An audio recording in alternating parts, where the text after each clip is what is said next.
सोचो तुम्हें दो रास्ते मिले। एक वो रास्ता जहाँ पे कोई भी नहीं गया और एक वो रास्ता जहाँ पे बहुत सारे लोग जा चुके। क्या करोगे? अब रॉबर्ट फ्रॉस्ट जो इस कहानी के मेन पोएट हैं, वो भी ऐसे सिचुएशन में फंसे।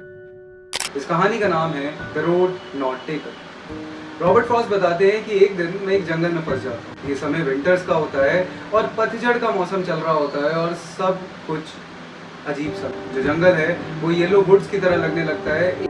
वो जंगल बिल्कुल इस तरीके से लग रहा था जैसे किसी ने पत्तों का कंबल बिछा रहा, एक येलो वुड। रॉबर्ट फ्रॉस्ट आगे उस जंगल में बढ़ते हैं। उन्हें कोई रास्ता नहीं दिखता, बट थोड़ी ही दूर जाके उन्हें एक डाइवर्जन दिखता, एक ऐसी जगह जहां से दो रास्ते बढ़ रहे थे। एक वो रास्ता जहां ऑलरेडी बहुत सारे लोग जा चुके थे और एक वो रास्ता जहां पे आज तक कोई नहीं है।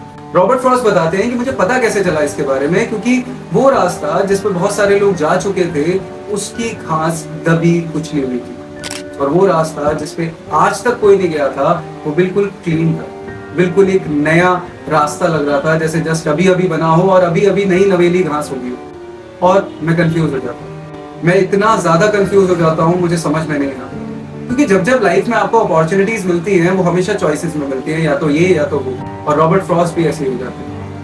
वो सोचने लग जाते हैं कि अगर मुझे उस रास्ते पे चलना पड़े जिस पे बहुत सारे लोग जा चुके हैं तो मैं कैसे पता लगाऊंगा कि वो रास्ता मेरे लिए सही है, क्योंकि हर रास्ता हर किसी इंसान के लिए सही नहीं होता। और उस रास्ते पे जिससे आज तक कोई नहीं गया, अगर मैं वहां से चला गया तो क्या मैं सही डेस्टिनेशन पे पहुंच भी पाऊंगा? और यही कंफ्यूजन लेके वो अपने साथ घूम रहे थे। मैं बहुत एनालाइज करता हूँ, बहुत समझने की कोशिश करता हूँ कि करूँ तो करूँ क्या, और मुझे कुछ सूझ नहीं रहा होता। मैं बहुत परेशान हो जाता हूँ। लाइफ हमेशा आपको चॉइस देती है, आपको हर मोड़ पे, हर राह पे, हर रास्ते पे चॉइस मिलती है और फैसला हमेशा आपका होता है। और यहाँ पे रॉबर्ट फ्रॉस्ट को भी चॉइस मिली थी। अब लाइफ जिस तरीके से आपको चॉइस देती है उस तरीके से रॉबर्ट फ्रॉस्ट को दी, और वो समझने लगे कि अगर मैंने इस रास्ते को चूज किया जिससे ऑलरेडी लोग जा चुके हैं तो क्या पता मैं भी उनमें से एक बन जाऊं, क्या पता मैं भी उन्हीं एफर्ट्स को करूं जो उन्होंने किया।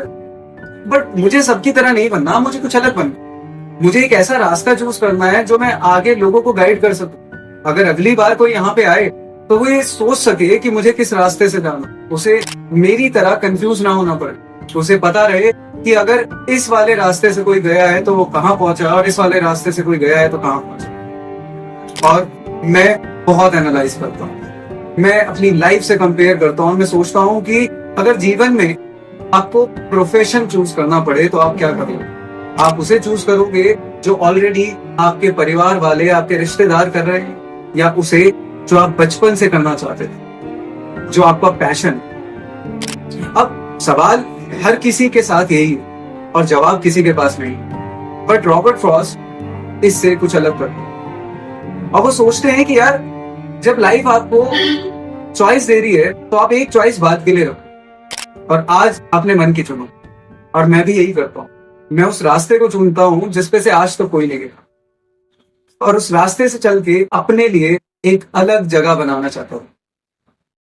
और शायद हमें अपने इंस्टिंक्ट की बातें सुननी चाहिए, शायद हमें अपने पैशन को फॉलो करना चाहिए, क्योंकि जब हम वो चीज करेंगे तो शायद हमारे पास एंड में कुछ रिग्रेट भी लेना हो। मैं अपने आप को, अपने दिमाग को इस तरीके से सेटल करता हूँ कि यार आज इस रास्ते को चूज कर रहा हूँ और अगर अगली बार दोबारा मैं यहाँ पे आया तो शायद मैं दूसरे रास्ते को चूज करूँ। और अंदर ही अंदर मुझे पता था कि लाइफ सिर्फ एक बार मौका देती है, बार बार नहीं। और मुझे पता था कि मैं दोबारा यहाँ कभी आने वाला नहीं हूँ, बट अपने मन को शांत कराना था और इसी तरीके से मैं अपने आप को शांत कराता। तो क्या हो अगर दो रास्ते चुनने पड़े, एक वो रास्ता जहाँ कोई ना गया हो और एक वो रास्ता जहाँ पे सब